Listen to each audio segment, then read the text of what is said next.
Hello everyone. Once again, welcome you all. Friends, please let me know that I'm properly audible and visible to everyone. मेरा audio video clear है? एक बार सभी लोग comment section बता दिए. सो आज का सेशन स्टार्ट करते हैं हम लोग.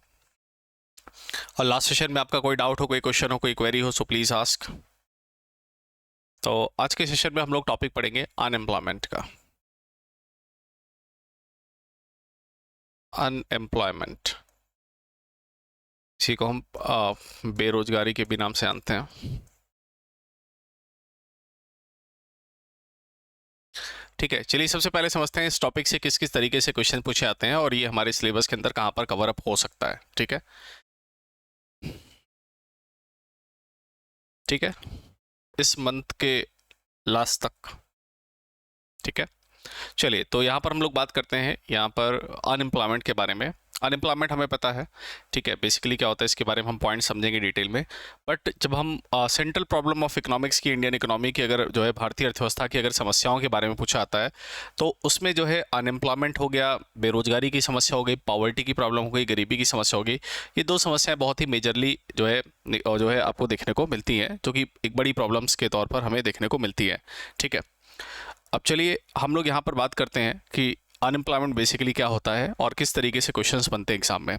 तो अनएम्प्लॉयमेंट में बहुत ही बेसिक टाइप के क्वेश्चंस एग्जामिनेशंस में हमसे पूछे जाते हैं. ठीक है, जैसे फॉर एग्जांपल अगर पूछा जाए, एक तो क्वेश्चन पूछा जाता है कि what is basically unemployment, unemployment होता क्या है. अनएम्प्लॉयमेंट के टाइप्स पूछे आते हैं, आपको एक स्टेटमेंट दिया रहेगा और आपको उसमें बताना रहेगा किस टाइप के अनएम्प्लॉयमेंट या किस टाइप की बेरोजगारी की बात हो रही है.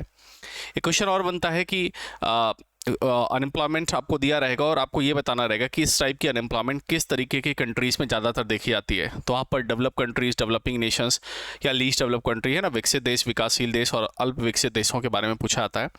तो एक क्वेश्चन वहाँ से कवर अप होता है. ठीक है, तो 3 से 4 तरीके के क्वेश्चंस बनते हैं इस टॉपिक से. ठीक है, टॉपिक छोटा आज सेशन में कंप्लीट हो जाएगा, तो इसको चलिए हम लोग फोकस करते हैं और इस टॉपिक के बारे में बहुत ध्यान से पढ़िएगा. रीज़न क्या है, इस टॉपिक को हम लोग with the help of example समझेंगे और एग्जाम्पल्स अगर आपको ध्यान रहे फ्रेंड्स तो आप आराम से इसके सारे के सारे क्वेश्चंस कर पाएंगे.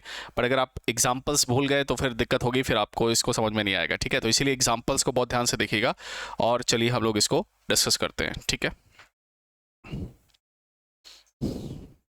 Yes Deepak, we will.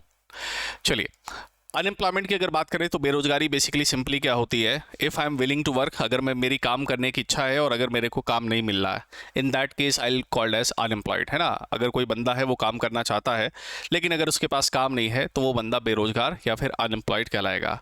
So if someone is willing to work but still not getting job, या काम नहीं कर पा रहा है, तो वो बेरोजगार या अनएम्प्लॉयड कहलाएगा. अनएम्प्लॉयमेंट एक ऐसा केस होता है जो किसी भी कंट्री के लिए जो है प्रॉब्लमेटिक हो सकता है. रीज़न क्या है, आपके पास रिसोर्सेज होते हैं, आपके पास संसाधन होते हैं, but you are not able to utilize those resources, आप उन संसाधनों का प्रयोग नहीं कर पाते हैं.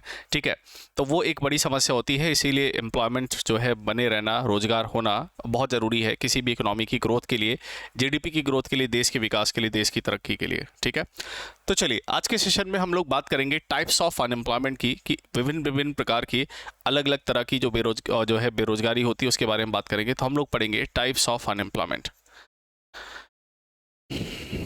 हम लोग पढ़ेंगे टाइप्स ऑफ अनएम्प्लॉयमेंट के बारे में, बेरोजगारी के प्रकार के बारे में हम लोग पढ़ेंगे. ये हमारा टॉपिक होगा, बेरोजगारी के प्रकार, टाइप्स ऑफ अनएम्प्लॉयमेंट, या फिर इसी को हम बेरोजगारी के प्रकार कहते हैं. ठीक है, तो चलिए इससे जुड़े हुए क्वेश्चंस हम लोग, इससे जुड़े हुए पॉइंट्स हम लोग समझते हैं. सबसे पहला टाइप हम लोग देखते हैं, सबसे पहले टाइप को हम लोग नाम देते हैं voluntary unemployment. Voluntary unemployment, voluntary unemployment. Voluntary unemployment को फ्रेंड्स नाम दिया जाता है ऐच्छिक बेरोजगारी. इसको क्या नाम दिया जाता है, इसको नाम दिया जाता है ऐच्छिक बेरोजगारी. ऐच्छिक बेरोजगारी या फिर इस कॉल एज वॉलेंट्री अनएम्प्लॉयमेंट. है ना, तो वॉलेंट्री अनएम्प्लॉयमेंट या फिर ऐच्छिक बेरोजगारी ये क्या होती है, चलिए इसके बारे में हम लोग समझते हैं. ठीक है, फॉर एग्जाम्पल देखिए, लेट्स सपोज फ्रेंड्स कोई बंदा है, एक कोई बंदा है, लेट्स सपोज नाम लेते हैं, एग्जांपल लेते हैं, लेट्स सपोज कोई बंदा है कालू राम. है ना, ये अपना कोई बंदा है कालू राम. है ना, और कालू राम जो है वो जाता है जॉब खोजने के लिए किसी कंपनी के पास. है ना, ये कालू राम जाता है किसी कंपनी के पास कि भाई मेरे को जॉब दे दो, और ये आया किसी कंपनी, ये कोई कंपनी XYZ नाम की, इस कंपनी के पास आया कि साहब मेरे को जॉब दे दो, है ना। ये जॉब के लिए किसके पास है, नौकरी के लिए इस कंपनी के पास, ठीक। और ये कंपनी से कहता है कि साहब मेरे को जॉब दे दो, ठीक है। और ये कंपनी वाला जो है तैयार भी हो जाता है, लेकिन कंपनी वाला कहता है देखो साहब मैं 15,000 रुपीज़ आपको सैलरी दे सकता हूँ, 15,000 रुपये मैं आपको सैलरी दूंगा, और 15,000 रुपीज़ इस विल बी योर सैलरी, 15,000 रुपये जो है तुम्हारी सैलरी होगी, और 15,000 रुपये ही मैं सैलरी आपको दे सकता हूँ, ठीक है। तो 15,000 रुपये सैलरी यहाँ देने की बात होती है, ठीक है। तो कालू राम क्या करता है, 15,000 रुपये सैलरी कालू राम को कंपनी देने के लिए तैयार हो जाती है। लेकिन कालू राम रहा नवाब आदमी, है ना। तो कालू राम कहता है कि देख भाई 15,000 में मैं तो काम नहीं करूंगा, जो 15,000 रुपये सैलरी है या डिसाइडेड प्राइस है या जो वेतन है, I am not ready to work on that, मैं इस 15,000 पर काम करने के लिए तैयार नहीं हूँ, कम से कम मेरे को 30,000 रुपये सैलरी चाहिए, तब तो मैं काम करूँगा। तो कंपनी वाला कहता है देख भाई हम 30,000 तो नहीं दे सकते, तुमको हम केवल और केवल 15,000 रुपये दे सकते हैं, only 15,000 rupees that we can pay, 15,000 रुपये आपको देंगे, और 15,000 रुपये ही हम आपको सैलरी क्या कर सकते हैं, ऑफर कर सकते हैं। तो कितना देने के लिए तैयार है, 15,000। तो कालू राम कहता है कि भाई तू अपनी नौकरी अपने पास रख ले, मेरे को तेरे यहाँ काम ही नहीं करना, और ये चुपचाप अपने घर चला आता है, और ये जॉब नहीं करता है, जॉब नहीं ज्वाइन करता, और ये चुपचाप अपने घर वापस आ जाता है, ठीक है। तो हुआ क्या, असल में बाजार में प्रचलित मूल्य या डिसाइडेड प्राइस या डिसाइडेड सैलरी पर भी काम करने के लिए तैयार ना होने पर जो उत्पन्न बेरोजगारी होती है, कालू राम आ गया, घर पे आ गया, कुछ नहीं कर रहा, तो ये कैसा बेरोजगार कहलाएगा, इसको हम वॉलंटरी अनएम्प्लॉयड या फिर ऐच्छिक बेरोजगार की कैटेगरी में डालेंगे। तो ऐच्छिक बेरोजगार की कैटेगरी में होता क्या है, आपको जॉब तो मिल रही होती है, आपको रोजगार तो होता है, बट जो लोग हैं वो उस प्राइस पर, जो मार्केट में जो सैलरी ऑफर की जा रही है, जो वेतन दिया जा रहा है, जो डिसाइडेड प्राइस है, उस पर आप काम करने के लिए तैयार नहीं होते हैं। तो इसको हम लोग क्या कहते हैं, इसको हम लोग कहते हैं वॉलंटरी अनएम्प्लॉयमेंट या फिर ऐच्छिक बेरोजगारी का इसको हम केस कहते हैं, ठीक है। तो इसको हम लोग कहते हैं क्या, वॉलंटरी अनएम्प्लॉयमेंट का केस कहते हैं, ऐच्छिक बेरोजगारी का केस कहते हैं, है ना। तो चलिए मैं इसको लिख देता हूँ।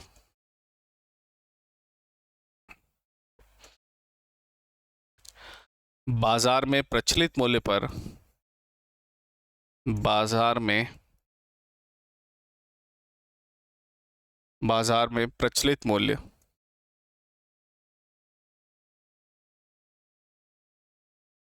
मूल्य या फिर वेतन, है ना। प्रचलित मूल्य मतलब यहाँ पर वेतन होगा, बाजार में प्रचलित मूल्य या वेतन पर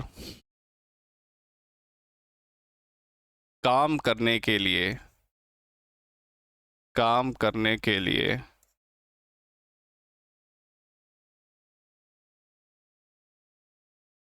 तैयार ना होने पर,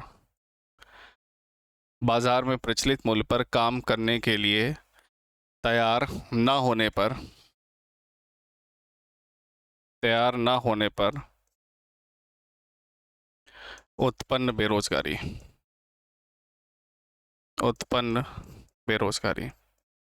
जब बाजार में प्रचलित मूल्य पर काम करने के लिए आप तैयार नहीं हैं और उसकी वजह से अगर आप बेरोजगार हैं, तो ये कहलाएगा आपका वॉलंटरी अनएम्प्लॉयमेंट। इसको लिख सकते हैं not ready to work on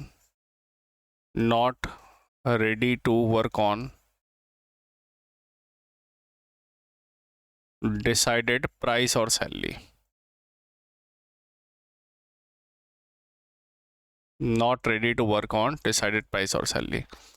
बाजार में जो प्रचलित मूल्य है उस पर अगर आप काम करने के लिए तैयार नहीं है, तो इसको हम लोग क्या कहेंगे, इसको हम लोग वॉलंटरी अनएम्प्लॉयमेंट का केस कहेंगे, इसको ऐच्छिक बेरोजगारी कहते हैं, ठीक है।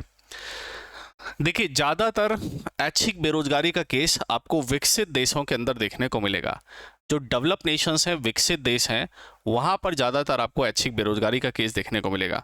तो फ्रेंड्स यहाँ मेरे को विकसित देश लिखना होगा, यहाँ पर तो मैं लिख दे रहा हूँ विकसित देश, आगे से मैं सीधे USA लिख दूंगा, आप समझ जाएंगे।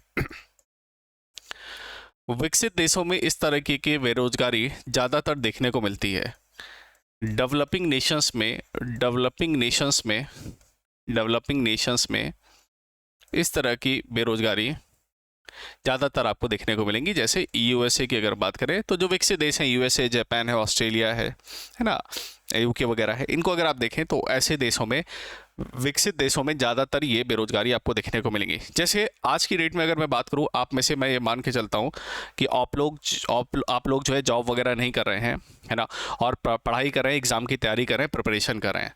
तो आप लोगों की अगर मैं बात करूँ तो आप लोग भी वॉलेंट्री अनएम्प्लॉयड, ऐच्छिक बेरोजगार की कैटेगरी में आएंगे। कारण क्या है, आप लोगों को बाजार में, मार्केट में जॉब मिल जाएगी और आप काम कर भी सकते हो, लेकिन because you are preparing for the government examination, आप चूंकि सरकारी नौकरी की तैयारी कर रहे हैं, इसलिए आप अभी जॉब नहीं कर रहे हैं, एंड इस वजह से आप सभी लोग अभी क्या है, वॉलेंट्री अनएम्प्लॉयड हैं, ऐच्छिक बेरोजगार हैं, अपनी इच्छा से बेरोजगार हैं, है ना। तो ये बात बिल्कुल क्लियर है। So which type of category that you people are having, voluntary unemployed, इसको हम ऐच्छिक बेरोजगार की कैटेगरी कहते हैं, ठीक है। तो बाजार में काम मिलने पर जो है पैसे दिए जा रहे हैं, उस पर तैयार ना होने पर जो बेरोजगारी होगी, इसको हम वॉलेंट्री अनएम्प्लॉयड या फिर ऐच्छिक बेरोजगार की कैटेगरी हम कहेंगे। देखिए इतनी बातें क्लियर है सभी को।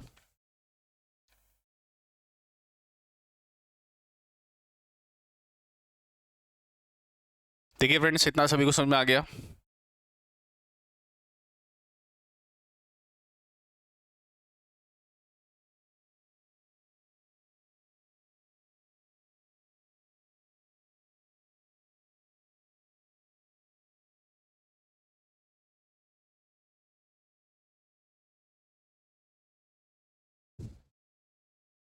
चलिए, तो आई थिंक लिख लिया होगा सभी ने। चलिए, तो पहला केस हमें क्लियर है, वॉलेंट्री अनएम्प्लॉयमेंट, फर्स्ट टाइप हमने देख लिया, ठीक है।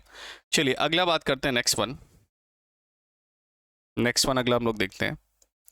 दूसरा है हम लोगों के पास इनवॉलेंट्री अनएम्प्लॉयमेंट।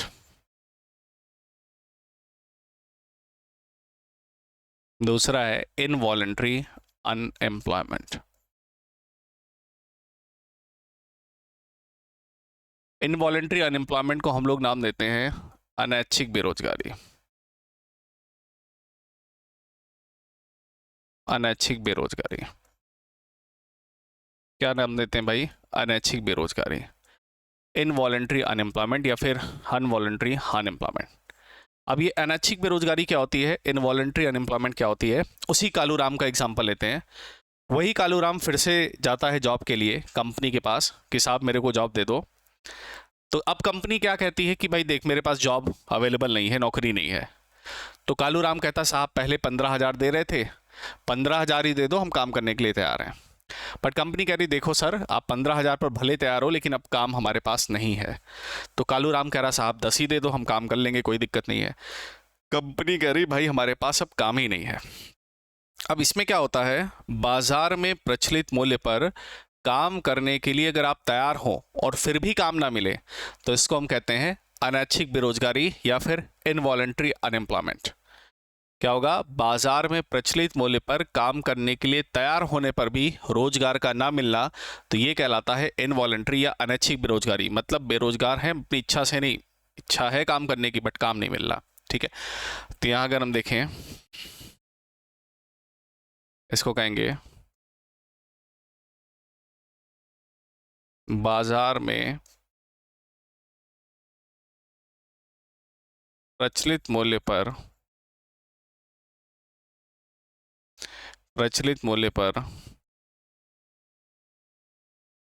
काम करने के लिए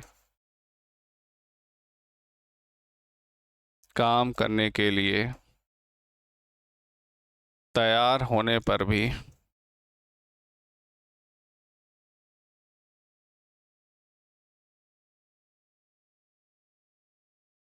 रोजगार का ना मिलना।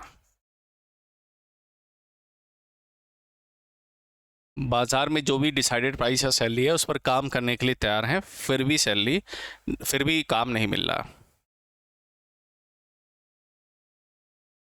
Ready to work on decided price और salary but still not getting job,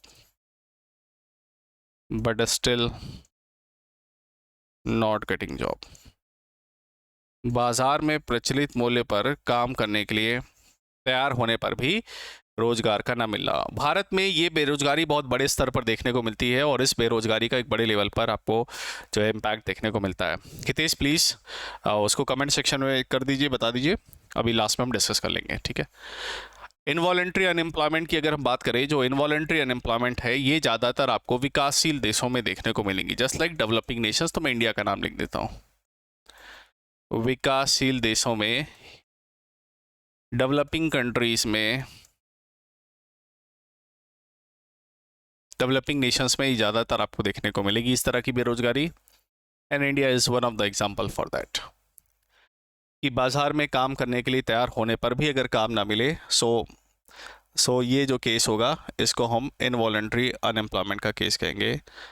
इसको हम लोग नाम देंगे किसका? अनैच्छिक बेरोजगारी का, कि बाजार में प्रचलित मूल्य पर काम करने के लिए तैयार होने पर भी रोजगार का ना मिलना।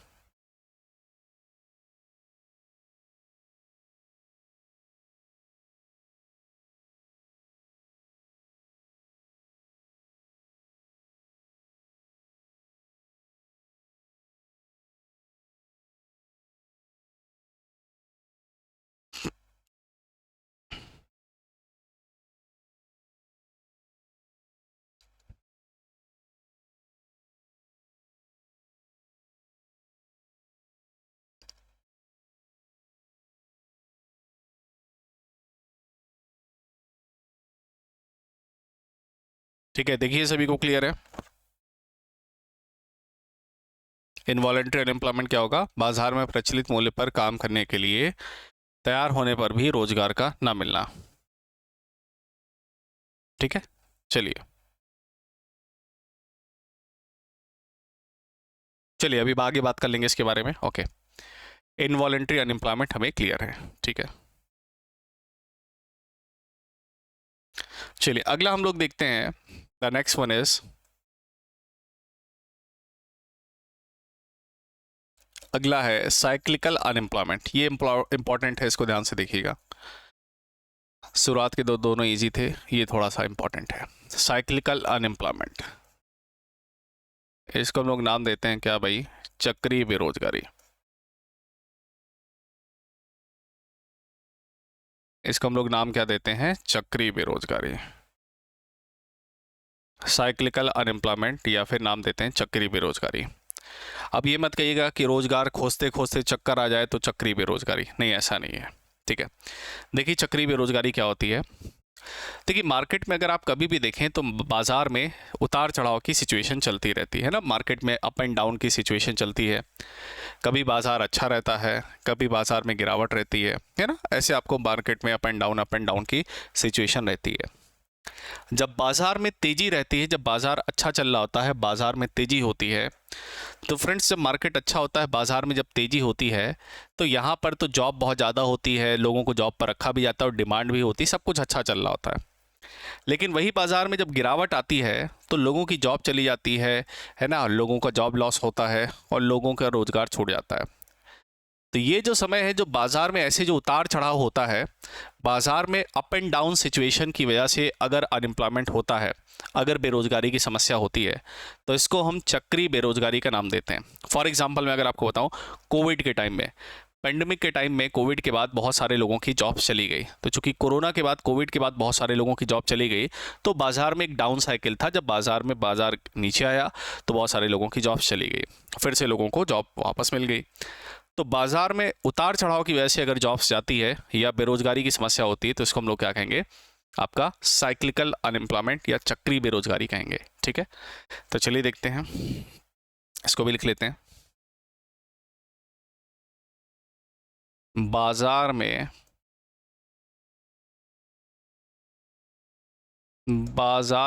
उतार चढ़ाव की वजह से, बाजार में उतार चढ़ाव की वजह से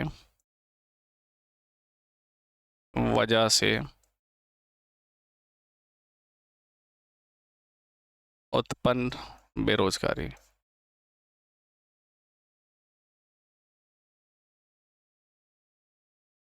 बाजार में उतार चढ़ाव की वजह से उत्पन्न बेरोजगारी।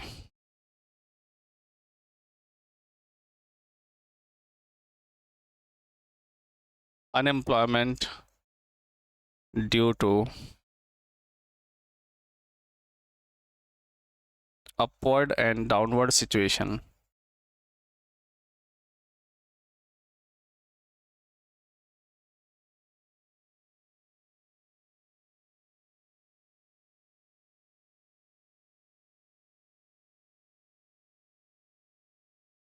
Unemployment due to upward and downward situation into the economy. ठीक है, बाजार में उतार चढ़ाव की वजह से ये समस्या होगी।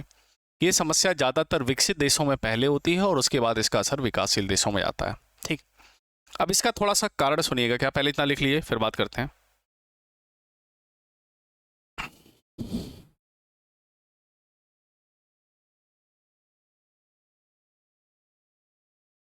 ठीक है, देखिए साइक्लिकल अनएम्प्लॉयमेंट या फिर चक्रीय बेरोजगारी।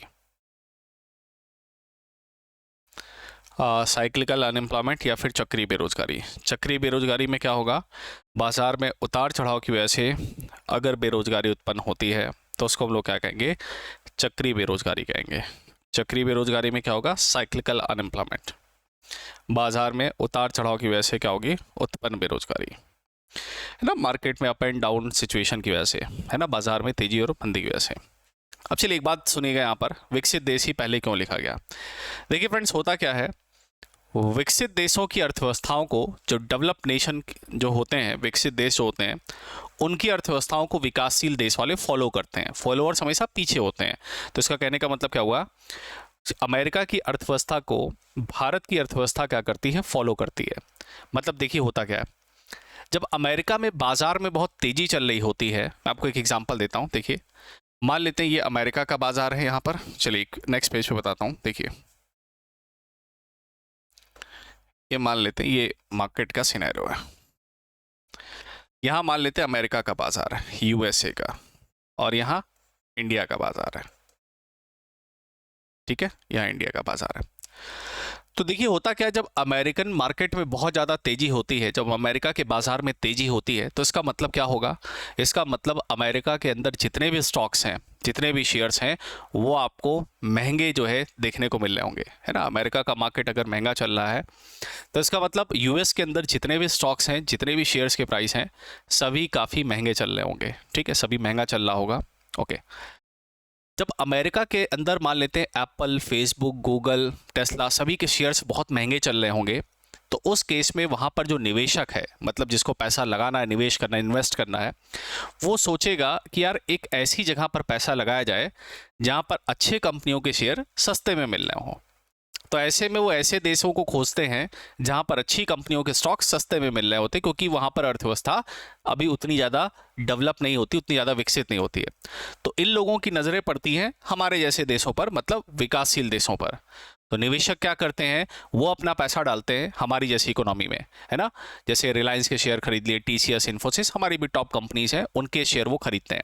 मतलब पैसा वहां से आता है भारत की अर्थव्यवस्था में, इंडियन इकोनॉमी में। विदेशी निवेशक, फॉरेन इन्वेस्टर्स पैसा इंडिया में डालने लगते हैं।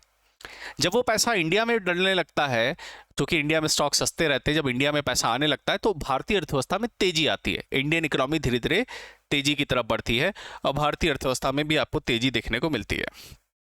लेकिन उसके बाद होता क्या है, अगर यूएस की इकोनॉमी में कोई प्रॉब्लम हुई, अमेरिकन अर्थव्यवस्था में, अमेरिका की इकोनॉमी में अगर कोई दिक्कत हुई, कोई समस्या हुई, तो उसकी वजह से होता क्या है, अमेरिकी बाजार गिर जाता है।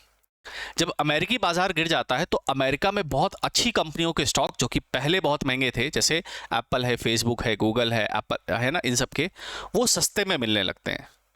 तो वो निवेशक जिसने भारतीय कंपनियों में पैसा लगा के रखा है, वो सोचता है यार अब भारतीय कंपनियों में पैसा लगाने से अच्छा अमेरिका में शेयर अब सस्ते हो गए, क्यों ना पैसा अमेरिका में डाला जाए। तो वो लोग अपनी अमेरिकन कंपनीज को बचाने के लिए, उसमें पैसा अच्छे से बनाने के लिए भारतीय कंपनियों से पैसा निकालते हैं और अमेरिका में डालने लगते हैं। तो जो अमेरिका का बाजार गिर रहा था, उसमें जो गिरावट आ रही थी वो रुक जाती है, और फिर हमारे बाजार में गिरावट होना शुरू हो जाती है। तो आपने हमेशा देखा होगा कि अगर अमेरिकन इकोनॉमी में, अगर यूएस की इकोनॉमी में, विकसित देशों की अर्थव्यवस्थाओं में कोई समस्या आती है, तो धीरे धीरे उसका असर बाकी के दुनिया के जो विकासशील देश हैं, डेवलपिंग नेशंस, उस पर भी आता है। इसीलिए कहा जाता है, कहते हैं ना, अमेरिका को छींक भी आती है, अमेरिका को कोई भी समस्या होती है अगर यूएस के अंदर, तो उसका इम्पैक्ट, उसका जो असर है पूरे दुनिया भर के सभी देशों में देखने को मिलता है। And that's why the US is very very important nation, है ना, फॉर ग्लोबल इकोनॉमी प्रोस्पेक्टिव। तो अगर अमेरिका की अर्थव्यवस्था अच्छी चल रही तो बाकी सब भी अच्छे चलते हैं, उसको कोई दिक्कत हुई तो सारे के सारे दिक्कत में आ जाते हैं, ठीक है। और जैसे रिसेंटली आपने देखा होगा कि यूएस के अंदर है ना, सिलिकॉन वैली बैंक, ऐसे कई सारे 10 से ज़्यादा बैंक्स ट्रबल में थे, प्रॉब्लम में थे। तो ग्लोबल इकोनॉमी में एक टेंशन बन गई थी, है ना। दुनिया भर के सेंट्रल बैंक इस बात पर चर्चा करने लगे थे, यार अब क्या होगा, ऐसा तो नहीं कि सब प्राइम क्राइसिस स्टार्ट हो जाएगा, डोमिनो इफेक्ट आएगा कि वहाँ का बैंक गिरा तो बाकी बैंक डूबने लगेंगे। तो हालांकि वो सब हालात अभी फिलहाल के लिए सुधरे हुए, बट ऐसा होता है बिल्कुल। तो इस बात को याद रखिएगा। आपको मैंने बताया कि साइक्लिकल अनएम्प्लॉयमेंट क्या होता है, चक्री बेरोजगारी, बाजार में उतार चढ़ाव की वजह से, unemployment due to upward and downward situations within the economy.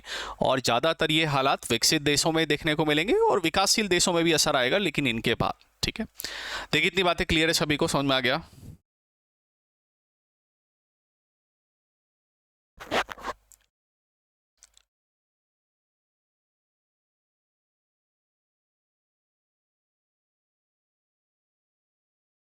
चलिए, तो हमने देखा साइक्लिकल अनएम्प्लॉयमेंट या फिर चक्री बेरोजगारी। चलिए अगला देखते हैं। नेक्स्ट वन है हमारे पास फ्रिक्शनल अनएम्प्लॉयमेंट। अगला हमारे पास फ्रिक्शनल अनएम्प्लॉयमेंट।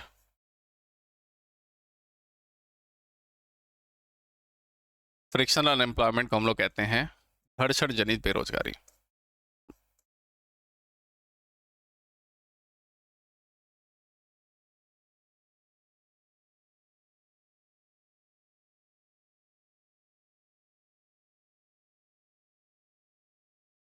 चलिए अगला हम लोग देखते हैं फ्रिक्शनल अनएम्प्लॉयमेंट या फिर घर्षण जनित बेरोजगारी। चलिए बात करते हैं फ्रिक्शनल अनएम्प्लॉयमेंट क्या है या फिर ये घर्षण जनित बेरोजगारी आखिरकार क्या होती है। The next one is frictional unemployment या फिर घर्षण जनित बेरोजगारी। देखिए इसको भी ध्यान से समझिएगा, एग्जाम्पल्स को ध्यान रखिए। अगर आपको एग्जाम्पल्स क्लियर हैं तो आपको अनएम्प्लॉयमेंट में कोई भी दिक्कत नहीं आने वाली, कोई भी इस टॉपिक में।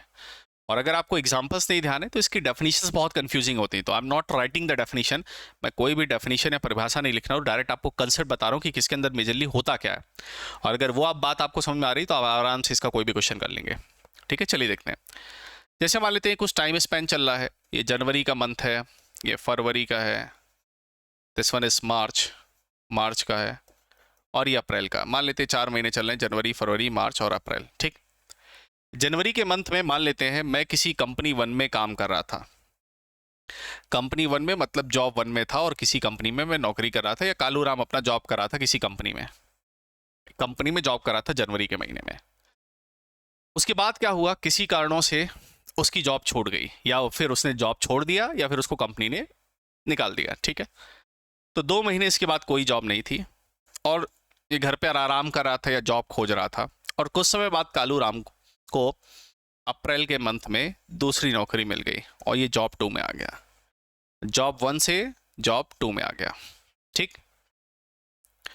तो होता क्या है असल में घर्षण जनित बेरोजगारी, जब आप एक रोजगार को छोड़कर किसी दूसरे रोजगार में जाते हैं तो बीच का एक ऐसा समय जिसमें आपके पास काम नहीं होता है, या आप रोजगार खोज रहे होते हैं या घर पर आराम कर रहे होते हैं, कुछ भी कर रहे हो, बीच का एक ऐसा समय जिसमें आपके पास काम नहीं है, तो इस समय को हम घर्षण जनित बेरोजगारी का शिकार आपको कहेंगे। तो आप इस समय क्या है, फ्रिक्शनल अनएम्प्लॉयमेंट, घर्षण जनित बेरोजगारी के शिकार आप कहलाएंगे।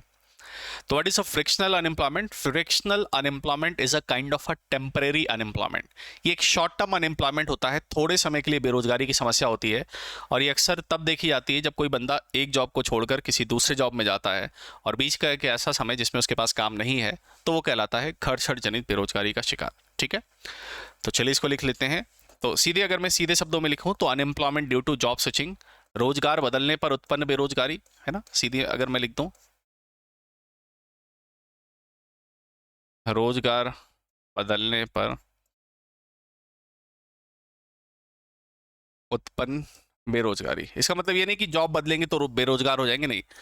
ये गैप मैंने आपको समझाया, है ना। इसको लिख सकते हैं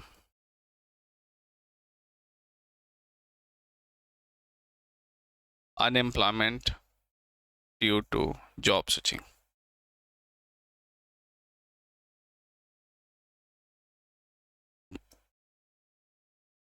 unemployment due to job switching. रोजगार बदलने पर उत्पन्न बेरोजगारी, unemployment due to job switching.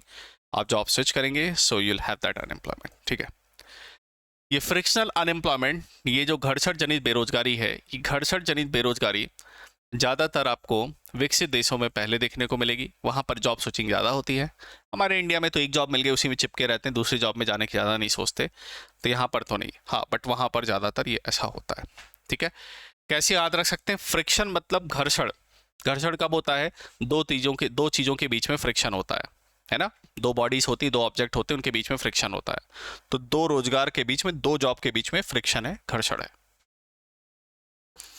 देखिए इतना सभी को क्विकली क्लियर है, फिर आगे बढ़े। देखिए इतनी बातें समझ में आ गई सभी को?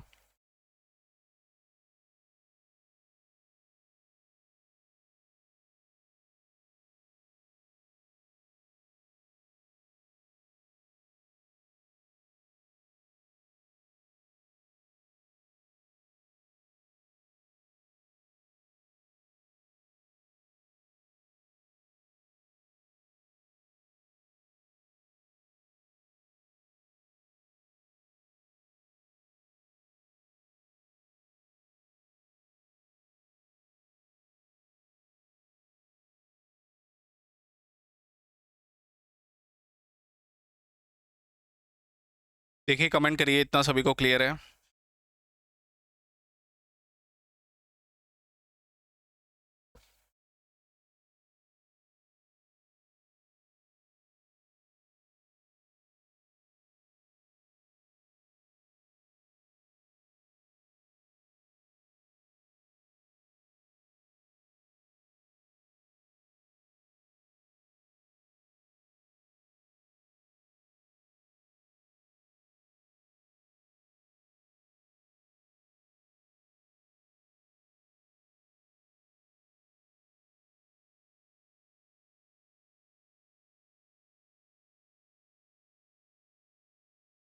चलिए आगे बढ़ते हैं, नेक्स्ट वन। तो फ्रिक्शनल हमें क्लियर है। अगला हम लोग देखते हैं, अगला हमारे पास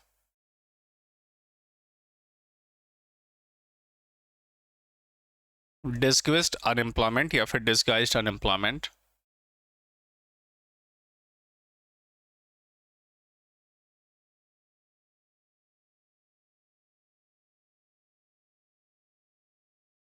इसको हम लोग कहते हैं प्रच्छन्न बेरोजगारी।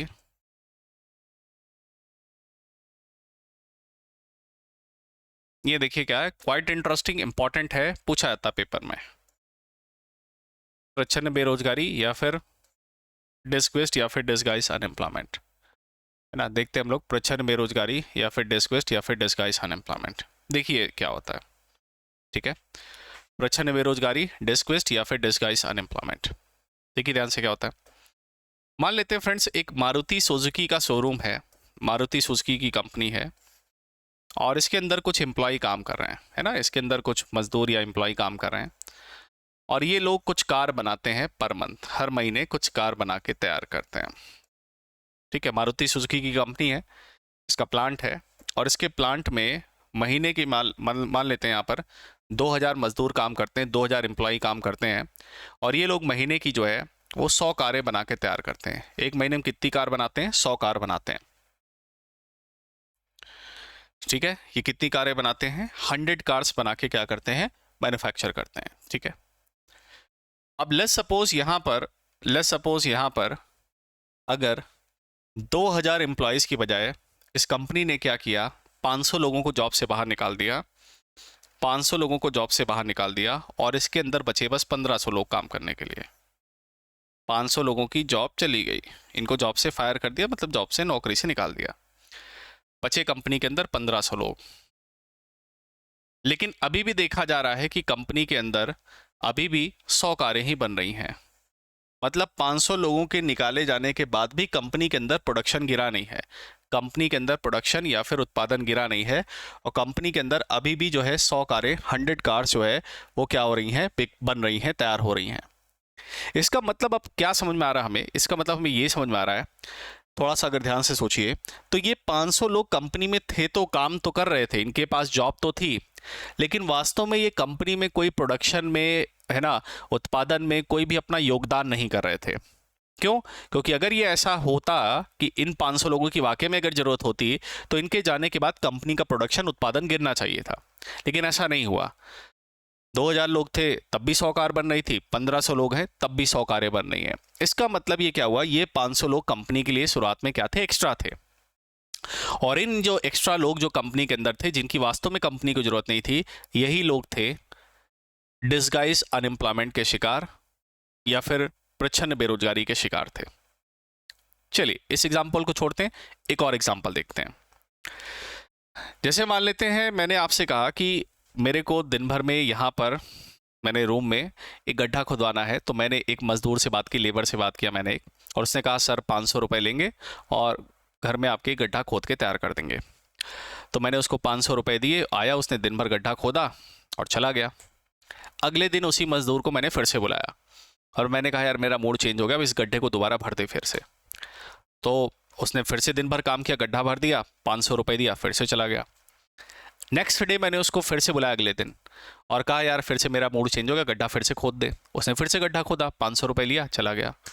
अगले दिन फिर से बुलाया, गड्ढा बंद करा दिया। अब देखिए उस मजदूर के लिए तो काम है भाई, रोज आता है, गड्ढा खोदता, गड्ढा बंद करता है, सो गड्ढा वो रोज खोद रहा है, रोज बंद कर रहा है। लेकिन क्या ये वास्तव में कोई काम हुआ?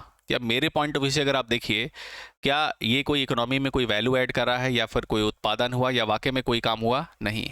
यहाँ पर क्या हुआ भाई, वर्क डन है जीरो, काम असल में कुछ नहीं हुआ। तो ये जो बंदा है असल में ये डिसगाइज अनएम्प्लॉयमेंट या प्रच्छन्न बेरोजगारी का शिकार था। इसी को हम एक और नाम से जानते हैं, छुपी हुई बेरोजगारी कहते हैं। तो जो डिसगाइज अनएम्प्लॉयमेंट है इसको एक और नाम से जाना जाता है छुपी हुई बेरोजगारी या फिर हिडन अनएम्प्लॉयमेंट। ये वर्ड एग्जाम में आता नहीं जनरली, लेकिन समझने के लिए आप याद रखिएगा, इसी को हम हिडन अनएम्प्लॉयमेंट के नाम से जानते हैं या फिर छुपी हुई बेरोजगारी कहते हैं। ऐसी बेरोजगारी जो होगी तो लेकिन दिखाई नहीं देगी, छुपी हुई बेरोजगारी, हिडन अनएम्प्लॉयमेंट। और ये कब होती है? जब जितने लोगों का काम हो उससे बहुत ज़्यादा हम लोगों ने काम पर लोगों को रख रखा हो। इसका सबसे बेस्ट एग्जांपल है एग्रीकल्चर सेक्टर, कृषि के क्षेत्र में। कृषि के क्षेत्र में क्या होगा भाई, पता चला एक एग्रीकल्चर लैंड के अंदर, एक खेत के अंदर 10 लोगों का काम है, तो पता चला 10 लोग तो घर के लगे ही हैं, 5-10 पड़ोसी भी बुला रखे हैं, 2-4 मजदूर भी बुला रखे हैं, 20-25-30 लोग काम कर रहे हैं। काम कितने का है? 10 का है, लगे कितने हैं? 20-25-30 लोग। तो जितने एक्स्ट्रा हैं 10 से ज़्यादा, सभी के सभी क्या है, छुपी हुई बेरोजगारी का शिकार है। तो क्या होता है hidden unemployment? Excess of employees. इसको सीधी लाइन में लिखूं तो काम ना होने पर भी, काम ना होने पर भी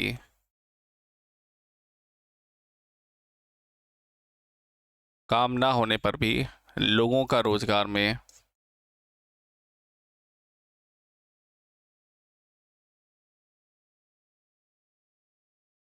काम ना होने पर भी लोगों का रोजगार में लगे होना, इसको क्या कहा जाता है? एक्सेस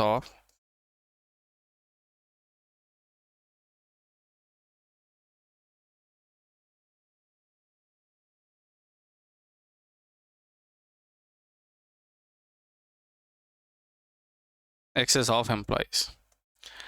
एग्जाम्पल इसका क्षेत्र देखें, कृषि का क्षेत्र, एग्रीकल्चर सेक्टर।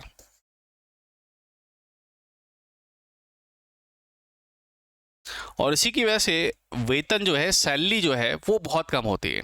इंडिया के आपके टॉप ब्रेन्स आपको देखने को मिलते हैं, आईआईटी आईएम से बड़े पढ़े लिखे बंदे जो है वो सब कई बार इंडिया छोड़ के चले जाते हैं, इंडिया में जॉब ही नहीं करते। कारण क्या है? अब जैसे मान लेते हैं कोई बंदा जो है, कोई कंपनी है, उसको 5 इंजीनियर्स की ज़रूरत है और वो कंपनी 1 लाख रुपए सैलरी देने के लिए तैयार है। कितने इंजीनियर की ज़रूरत है? 5 की ज़रूरत है। 1 लाख रुपए टोटल सैलरी कंपनी खर्च करेगी, तो मतलब पर बंदे को कंपनी 20,000 रुपये देने के लिए तैयार है। उसको कितने इंजीनियर्स की ज़रूरत है? 5 की। लेकिन कंपनी ने देखा यार बाहर तो इंजीनियर्स की भीड़ है, और तो उसने 5 की बजाय 10 लोगों को रख लिया, लेकिन सैलरी वो अभी भी 1 ही लाख खर्च करेगा। कैसे? पहले देने वाला था 20-20 हज़ार रुपये, अब दे देगा 10-10 हज़ार रुपये 10 लोगों को। तो वास्तव में मेरे पास काम कितने का, 5 का है, लेकिन 5 जो एक्स्ट्रा मैंने रख रखे हैं ये सब छुपी बेरोजगारी का शिकार, और इनके चक्कर में इनकी भी सैलरी क्या हो गई है, कम हो गई है। नहीं भाई, माइक्रो इकोनॉमिक्स सुमित कंप्लीट नहीं हुआ है, मैंने लास्ट सेशन पे बताया था। आप लोग एक ही पॉइंट डेली के डेली सेशन में रिपीट करते हैं, इट्स नॉट ओके। ठीक है, माइक्रो इकोनॉमिक्स का पार्ट कंप्लीट नहीं हुआ। मैंने आपको कहा था कि इतने टॉपिक्स कंप्लीट हो गए हैं, फिर इसके बाद जो है माइक्रो इकोनॉमिक्स के कुछ पॉइंट्स हैं वो हम कवर अप करेंगे, क्योंकि इन डिफरेंस कर्व एनालिसिस हमें पढ़ना है, उसके बाद हम पढ़ेंगे। तो सेशन को कोशिश क्या करिए, रेगुलरली अटेंड करिए, ताकि आपको पता रहे कि मैं सेशन के अंदर क्या बताता हूँ टॉपिक्स के बारे में। ठीक है, मैंने सारा सिलेबस आपको बताया था। चलिए देखिए, इतना क्लियर है, फिर आगे बढ़ते हैं। अभी जो डाउट है आपके लास्ट में डिस्कस कर लेंगे हम लोग। निर्मला का एक डाउट है और किसी का और डाउट है, एक हितेश का। हाँ, दोनों लोगों के डाउट मैं लास्ट में डिस्कस करूंगा।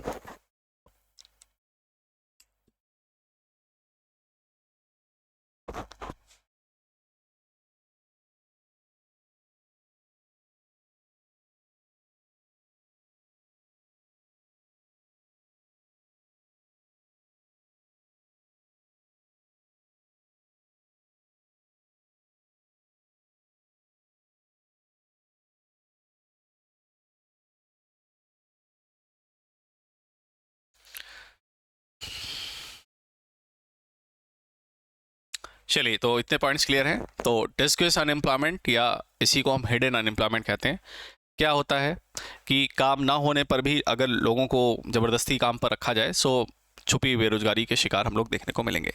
और ये ज़्यादातर सिचुएशन आपको विकासशील देशों में देखने को मिलती है। So just country like India, हमारे जैसे देशों में अक्सर ये प्रॉब्लम होती है। ठीक है, चलिए 5वें के बाद अगला देखते हैं, छठा। अगला है हमारे पास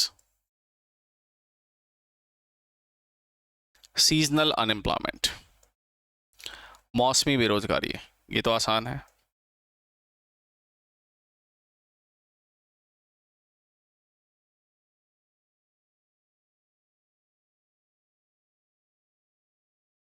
सीजनल अनएम्प्लॉयमेंट, या फिर इसी को हम लोग नाम देते हैं आपका मौसमी बेरोजगारी।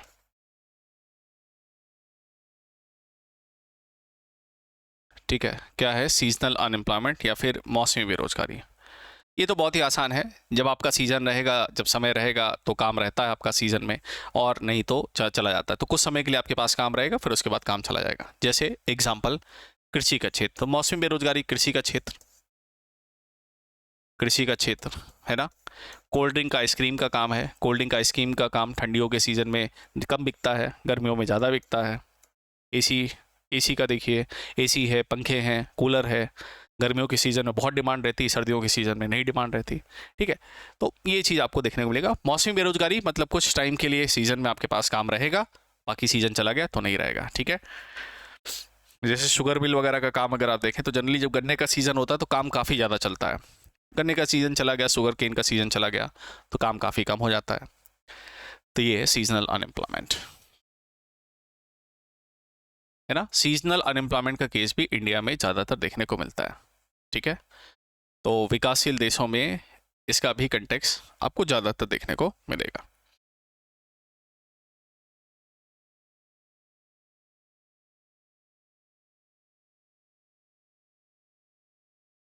ठीक है, चलिए अगला देखते हैं। इसके बाद अगला हमें देखने को मिलता है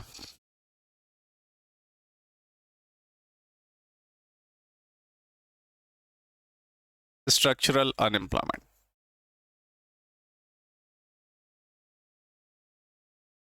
स्ट्रक्चरल अनएम्प्लॉयमेंट, इसको हम लोग नाम देते हैं संरचनात्मक बेरोजगारी।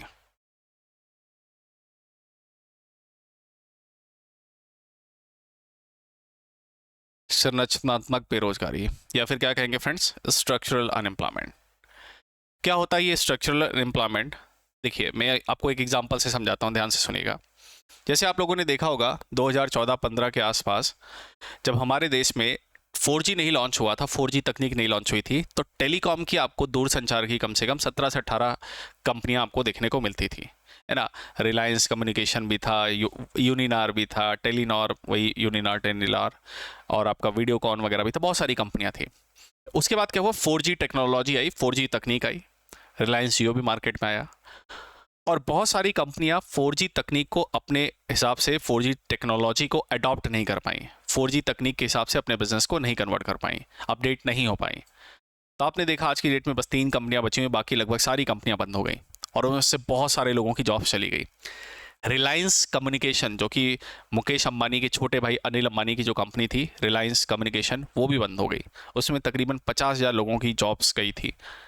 तो इसका मतलब क्या हुआ, अगर टेक्नोलॉजी नहीं आती है, तकनीक नहीं आती है, और कंपनीज अपने आपको टेक्नोलॉजी के हिसाब से, नई पद्धति, नई टेक्नोलॉजी, नए सिस्टम के हिसाब से अपने आप को अपडेट नहीं करती हैं, अपग्रेड नहीं करती हैं, तो उसमें बहुत सारे लोगों की जॉब्स चली जाती हैं।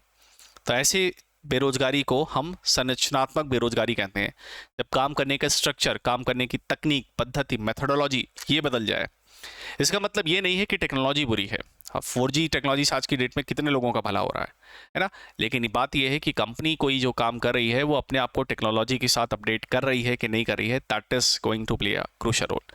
ठीक है, तो ये आपको ध्यान रखना है। ठीक है, तो यहाँ पर ध्यान रखेंगे। तो क्या होगा, संरचनात्मक बेरोजगारी,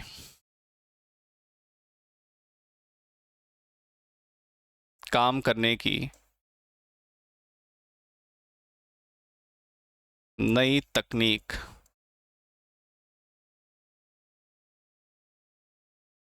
और नई पद्धति आने पर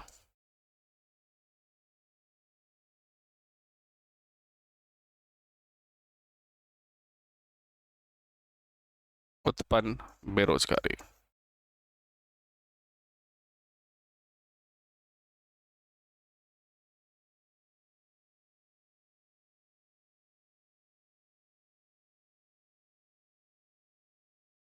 उत्पन्न बेरोजगारी।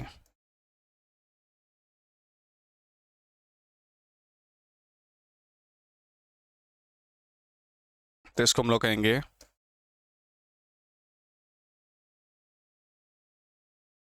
Unemployment due to introduction of unemployment due to introduction of new technology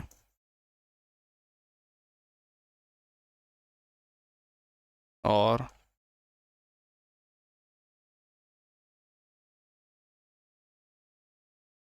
new methodology.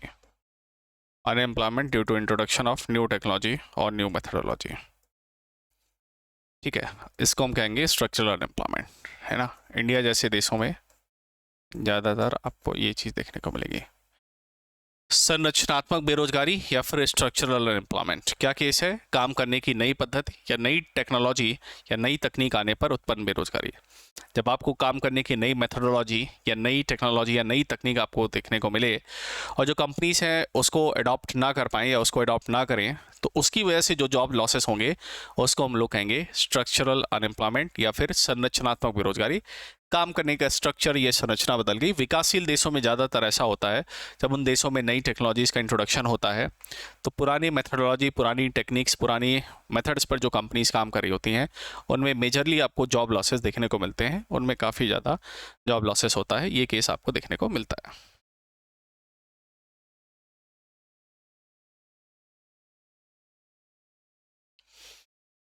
ठीक है, देखिए ये भी क्लियर है सभी को, कमेंट करिए फटाफट, आगे इतना समझ में।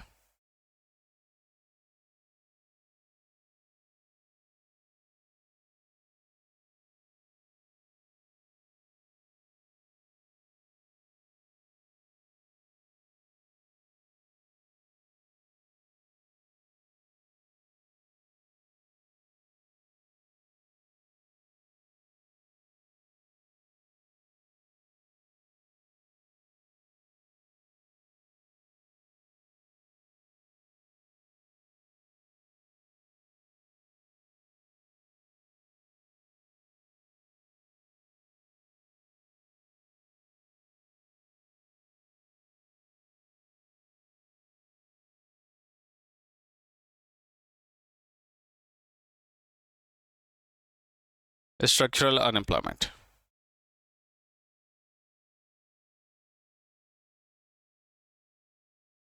चलिए एक बार फटाफट रिवाइज कर लेते हैं क्या क्या पॉइंट्स हम लोगों ने देखे।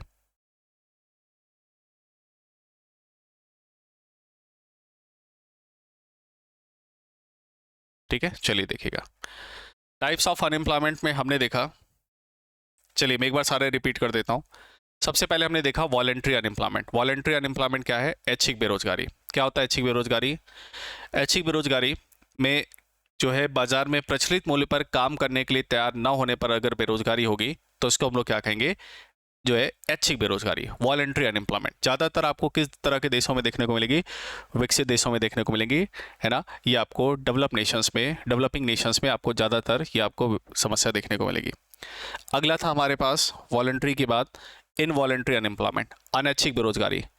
काम करने के लिए तैयार होने पर भी अगर रोजगार ना मिले, we are ready to work but still not getting job, तो ये होगा आपका इनवॉलेंट्री अनएम्प्लॉयमेंट। इसको हम विकासशील देश आपको कहेंगे, ठीक है। सो ये आपको देखने को मिलेगा, विकासशील देशों में ये समस्या आपको देखने को मिलेगी। अगला है चक्रीय बेरोजगारी। बाजार में उतार चढ़ाव की वजह से, मार्केट में अगर अप एंड डाउन सिचुएशंस होती हैं और इसकी वजह से अगर बेरोजगारी होती है तो इसको हम लोग चक्रीय बेरोजगारी या फिर साइक्लिकल अनएम्प्लॉयमेंट कहेंगे। बाजार में उतार चढ़ाव की वजह से क्या हो, उत्पन्न हो अगर बेरोजगारी, ठीक है, तो चक्रीय बेरोजगारी का केस। ठीक, द नेक्स्ट वन, घर्षण जनित बेरोजगारी। रोजगार बदलने पर जब आप एक जॉब से दूसरे जॉब में जाते हैं तो बीच का एक ऐसा समय जिसमें आपके पास काम नहीं रहता है, तो इसको हम लोग घर्षण जनित बेरोजगारी कहते हैं।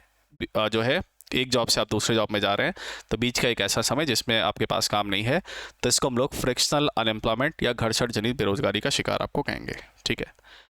अगला डिस्गाइज्ड या फिर छुपी हुई बेरोजगारी। छुपी हुई बेरोजगारी में क्या होता है? काम ना होने पर भी ज़्यादा लोग अगर काम पर लगे हुए हैं तो जितने एक्स्ट्रा हैं वो सभी लोग छुपी हुई बेरोजगारी का शिकार कहलाएंगे। सो काम ना होने पर भी लोगों का रोजगार में लगे होना, तो वो क्या होगा? छुपी हुई बेरोजगारी का शिकार। मौसमी बेरोजगारी, है ना, जब सीजन रहता है तो काम रहेगा, सीजन चला गया काम नहीं रहा। कृषि का काम अगर आप देखें तो 6 महीने फसलों का सीजन रहता है, तब काम में लोग लगे रहते हैं। फसलों का सीजन चला गया तो खाली हैं, ठीक है, तो आपको देखने को मिलता है। इसके बाद हमने देखा संरचनात्मक बेरोजगारी, स्ट्रक्चरल अनएम्प्लॉयमेंट। संरचनात्मक बेरोजगारी में क्या होता है? इसमें संरचना या स्ट्रक्चर अगर आप देखें तो संरचनात्मक बेरोजगारी में आपको देखने को मिलेगा कि इसमें काम करने की नई तकनीक या नई पद्धति आती है, उसकी वजह से अगर जॉब लॉसेस होते हैं तो इसको हम लोग संरचनात्मक या स्ट्रक्चरल अनएम्प्लॉयमेंट कहते हैं। एग्जाम्पल इंडिया में। चलिए अब कुछ मैं डाउट्स लेता हूँ, कुछ क्वेश्चंस हैं कमेंट सेक्शन में, मैं कुछ डाउट्स ले लेता हूँ फटाफट। इसमें अगर जो अभी पढ़ा है उसमें कोई डाउट हो पूछिए, बाकी कुछ डाउट्स मैं ले लेता हूँ। एक क्वेश्चन है मेरे पास, ये है निर्मला मैडम का, कि difference between recession and stagflation. Recession, recession मतलब आर्थिक मंदी, और स्टैगफ्लेशन में क्या अंतर है? स्टैगफ्लेशन में क्या अंतर है ना। मैंने आपको बताया था रिसेशन क्या होता है, अगर अर्थव्यवस्था में लगातार 6 महीने या उससे अधिक समय तक, अगर अर्थव्यवस्था में लगातार 6 महीने या उससे अधिक समय तक, अगर अर्थव्यवस्था में लगातार 6 महीने या उससे अधिक समय तक डिफ्लेशन की कंडीशन बनी रहे। डिफ्लेशन मतलब मुद्रा संकुचन, नेगेटिव लेवल की अगर कंडीशन बनी रहे, मुद्रा संकुचन की स्थिति बनी रहे 6 महीने या उससे अधिक समय तक लगातार, अगर मुद्रा संकुचन या उसकी कंडीशन बनी रहे, तो उस अवस्था में जो देश के अंदर जो स्थिति होगी उसको हम रिसेशन या आर्थिक मंदी कहेंगे। तो रिसेशन में क्या होता है, आपका नेगेटिव लेवल ऑफ इन्फ्लेशन 6 महीने या उससे ज़्यादा समय तक अगर बना रहे तो इसको हम लोग रिसेशन के तौर पर कहते हैं आर्थिक मंदी आ गई। स्टैगफ्लेशन में क्या होता है, महंगाई के साथ साथ, इन्फ्लेशन के साथ साथ डिफ्लेशन, इसमें मंदी नहीं आई रहती है, इसमें बाजार में तेजी भी रहती है, इन्फ्लेशन भी रहता है, और साथ ही साथ मुद्रा संकुचन की भी कंडीशन रहती है, डिफ्लेशन की भी कंडीशन रहती है। इसमें आपको अर्थव्यवस्था में तेजी, महंगाई भी देखने को मिलेगी, साथ ही साथ जो है अनएम्प्लॉयमेंट का केस, बेरोजगारी की समस्या, अर्थव्यवस्था की धीमी विकास दर, ये सब आपको देखने को मिलेंगी। इसमें मंदी नहीं आई होती है, इसमें रिसेशन है केवल, इसमें महंगाई का कोई रोल नहीं, इसमें महंगाई के साथ साथ मंदी का रोल।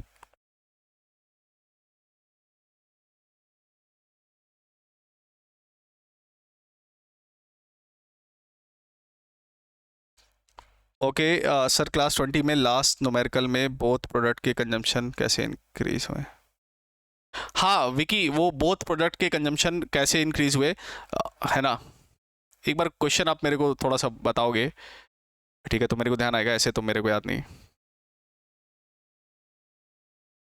जब दोनों का कंजम्पशन बढ़ेगा,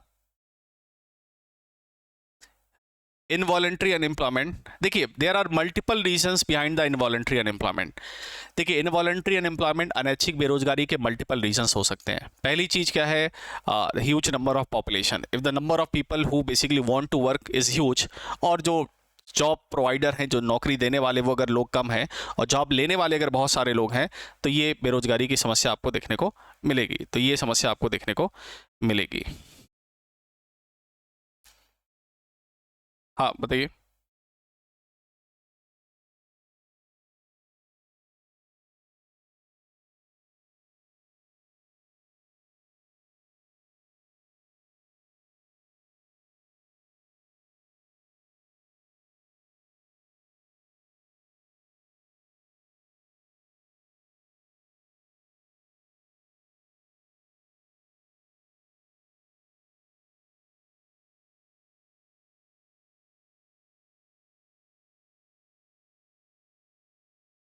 हाँ, yes,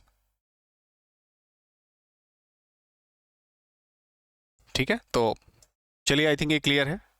stagflation, low level of economic growth, high level of inflation, higher unemployment.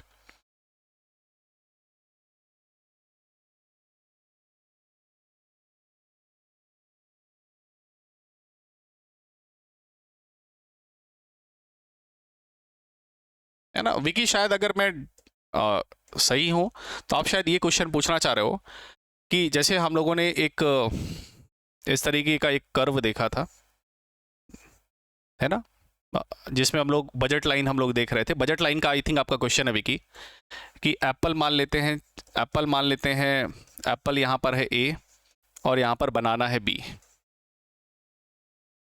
और आपका शायद क्वेश्चन ये है कि सर अगर दोनों के प्राइस बढ़ जाएं तो क्या होगा, है ना।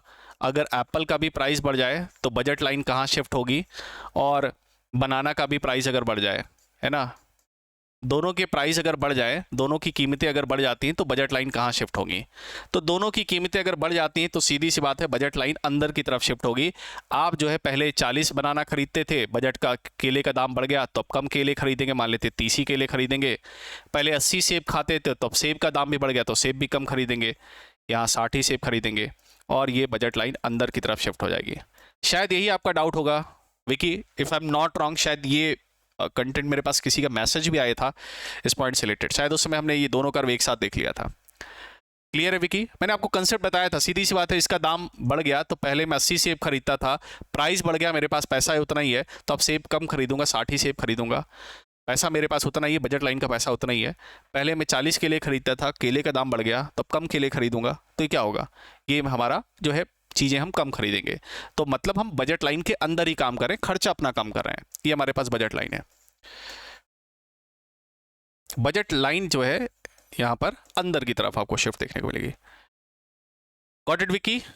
यही है ना? हाँ, मेरे पास एक मैसेज आया था इससे रिलेटेड, ठीक है। तो चलिए, आई थिंक सभी को इतने सारे पॉइंट्स क्लियर हैं।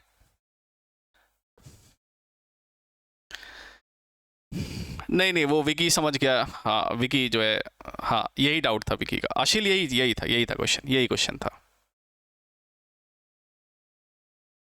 चलिए,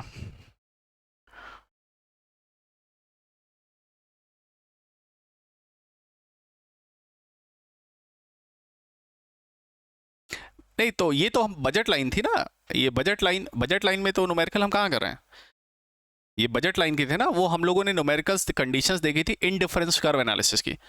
चलिए, कोई डाउट होगा तो एक काम करिए, नंबर आप सभी लोगों के पास है, क्वेश्चंस मेरे को भेज दीजिएगा, आई विल सी दैट, है ना। कोई भी डाउट है, कोई भी क्वेश्चन अगर नहीं, अगर अच्छा क्वेश्चन होगा तो मैं क्लास में डिस्कस कर दूंगा, है ना। आप मेरे को इस नंबर पर फॉरवर्ड कर दीजिएगा, हाँ जब मेरे को टाइम मिलेगा आई विल रिप्लाई, बट इसमें आप फॉरवर्ड कर दीजिएगा।